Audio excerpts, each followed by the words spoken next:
Congressman Tom Cole. He represents Oklahoma's 4th District, which includes the city of Moore. He's been in touch with officials on the ground.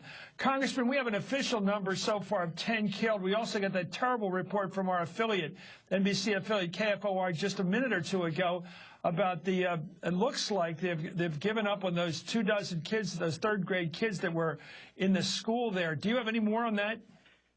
Chris, I've learned a lot. This, by the way, is my hometown. I live less than a mile, or barely a mile from that school, and have for 53 years. In fact, where I still remember picking up my mom's precinct voting tons of voting place. Many schools are.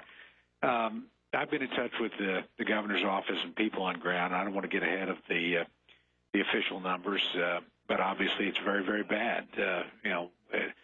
This is our 4th one of these things in 15 years, 98, 99, 2003, and now this. And this one much worse than 99 in terms of the sheer extent of the devastation and the loss of life in the community itself. So we're just going to have to wait. You have to give the men and women that are first responders, and sadly we're pretty good at this. Our police and firefighters are first rate at this. You saw that in the Oklahoma City bombing. We've got tremendous help from all the surrounding communities. The governor's activated the National Guard, and they're very good. It's a place and a community that knows how to pull together in the region, and appreciate the president reaching out, by the way, so quickly, and not surprised at a time like this that you know how lucky you are to be an American because all the resources and capabilities of the United States government come in and help you, whether you're in Sandy or Katrina or Oklahoma City bombing or something like this. So we'll get through it, but it's the numbers aren't going to get better. They're only going to get worse, and it's going to be a very, very difficult time going forward. I've seen a couple of the stoic faces of your people down there. They are something. We saw the Tabors, and we saw another family. We saw that one guy who was raising horses down there early in the afternoon, later today, in fact. The power of the people to just take this. Is this something in your soul down there where you know that it's coming every few years and you just stand up to it? You know, I think it is. It's still in some ways a frontier culture. They're tough people. They're people of great deal of faith. They love where they live, and they love the people around them, the kind of people that, these are people that many of them lived through the Depression, fought through tough times. They are a very hardy breed, and they help one another. It's, if you're in Oklahoma, if you're in trouble, you're going to have a friend or a neighbor that will reach out to you. So we think it's a very special place, but it does come, with these kind of weather disasters. Are not new in our history. They're predictable, and, it's not a question of weather, but when a community is going to get hit. Frankly, one of the reasons that we try to be sympathetic to people in other parts of the country when I'm very happy to work for Sandy relief, for instance, and I was talking to people from New York, and I almost wish I hadn't said this. I was visiting with a representative from the governor, and I said, well, we're always going to be there to help because we're always one tornado away from being Joplin. I didn't think it was going to be quite this soon. But they are tough. They really are, Chris. And but again, they're great friends and neighbors. And I tell you what, this isn't just an Oklahoma response. It's an American response. It's what Americans do for other Americans in tough times. And so we've had our share, and we've always gotten wonderful help from the rest of the country. I'm sure we will again.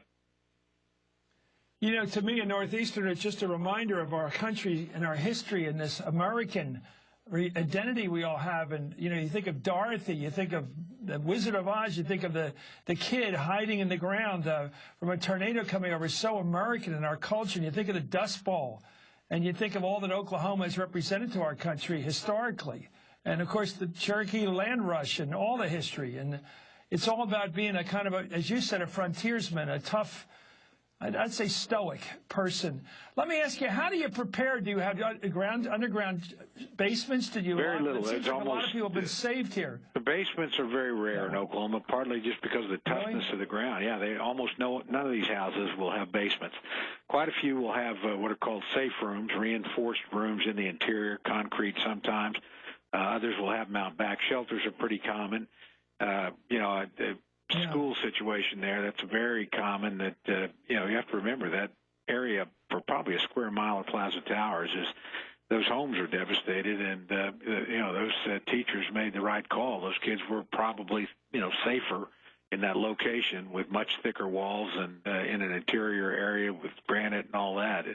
But you hit it on the head when you said there's not much that helps you if you're above ground. You get a direct hit on an F4 and F5, and we had the first recorded F5 in history and more in '99. And people are saying F4, and that it's certainly that. It may be higher. It'll take them a few days.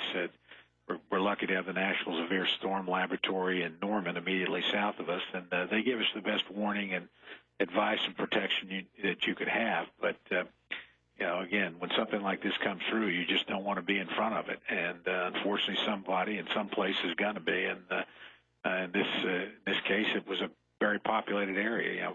These things happen out in the country. They're kind of anomalies, and you lose a few barns, and you worry about animals. But when it rolls through a area, and this is a thickly populated suburban community. And when I moved there 50 years ago, it was a little farm community of 1,500, but about 55,000 now, and very well built up. So it's when something like this comes through, you can do everything right. You can prepare, you can evacuate, and you can listen. But if it's on top of you, there's going to be casualties, and there's going to be extraordinary damage, and that's clearly what we have.